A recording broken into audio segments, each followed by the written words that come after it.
Hi, my name is Erin McFall, and today's date is January 8th, 2024. And I apologize in advance. The screen recording system on my computer keeps crashing, so I'm going to film my presentation like this today. I hope that is okay. But today we have a portfolio assignment to make a presentation and a study aid, or that's at least what I did, about the reproductive system. After reading the Silverthorn chapter, I chose the female reproductive system because I know a bit of background about it. It is something that's always pretty much interested me, and learning more is always very exciting to me. So that's why I chose that for this presentation. So we can go ahead and get started. So the female reproductive system is basically the system that happens whenever an egg is fertilized. An egg is dropped by the female ovaries, and it's a process of egg production. The key function is the gametes. So the gametes is going to be the process that produces eggs within the ovaries. And little visual here, different reproductive hormones control the functions of the reproductive system. And I listed a few very key important hormones. I didn't list all of them, but these are some important ones. So first we have estrogen, which is going to be just the overall, plays a key role in sexual and reproductive development within females.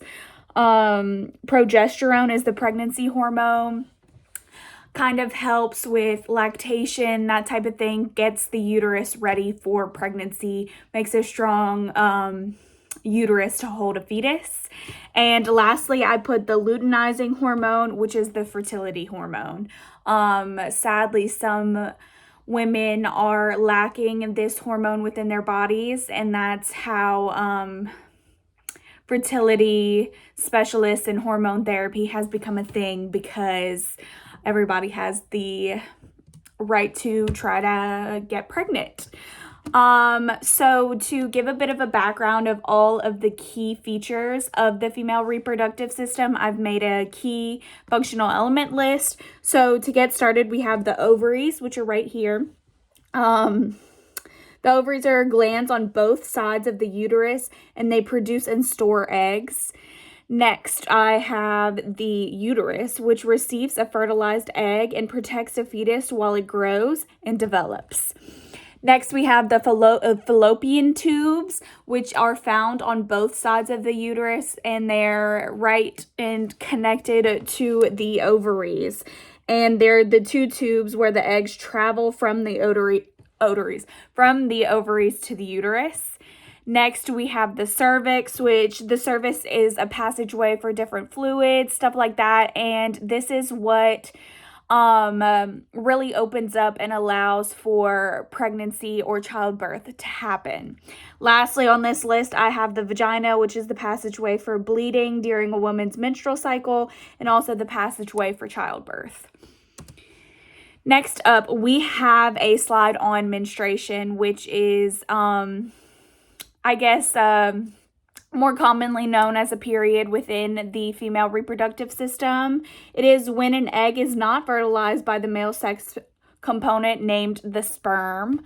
A phase of the female reproductive system that occurs is called menstruation, when this fertilization does not happen. This is the process where cells of the endometrial lining are being shedded, and they're kind of being sloughed off, and what we see from that is bleeding. The endometrium is the inner layer of the uterus, and it consists of epithelial cells, which we know is like skin cells. And menses is the bloody uterine lining that happens at the beginning of periods. The next portion of the presentation, if you can put them through really quickly. I did the different phases because I feel as though this is something that is not very widely discussed, but I feel as though it's very important to get an understanding that menstruation is not the only time that the body or the female reproductive system is going through something. There's really a 28-day cycle, and a bunch of components go into that. The reason why I feel so strongly about this is people that have reproductive issues or really heavy and painful periods can learn their body, learn whenever they're in different cycles, and treat their body certain ways during these cycles to help ease into that menstrual cycle. So this is obviously something I'm very passionate about, so I just had to add that in there. But we have something called the follicular phase. The first part of the ovarian cycle is when the follicular growth happens. Follicular growth is the growth of the follicle that contains an egg. This follicle will grow up until the point of ovulation. The phase lasts for 13 to 14 days, and it ends with ovulation, which we'll get into that in the next slide. The phase, the pituitary gland in the brain releases a hormone to stimulate the production of these follicles on the surface of the ovary. So it's pretty cool to know that a gland within the brain, within the cephalic portion of the body, controls something that has a different function in hormones. Ovulation is the release of a mature egg from the ovary. The mature egg is going to flow down the fallopian tube, and it's going to stay there for 12 to 24 hours. And then this is when the egg can be fertilized. If it's not fertilized, then that's whenever it'll move into the next situation. But that's basically ovulation. It's a pretty short process. And then we lastly have the luteal phase. This is the phase of the ovarian cycle after ovulation. It begins around the 15th day of the 28-day cycle, as I was mentioning before. And it ends when menstruation begins.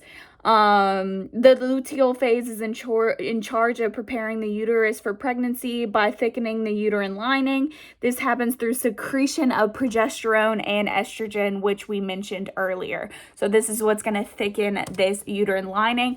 And that is all I have for the presentation. And then I just wanted to add in that I have made, here it is, a little matching document of a bunch of different terms that I've gone over, kind of in a way that we would see on the test. So this is just a big matching activity that I decided to create, and I can add this into my submission as well. Thank you very much.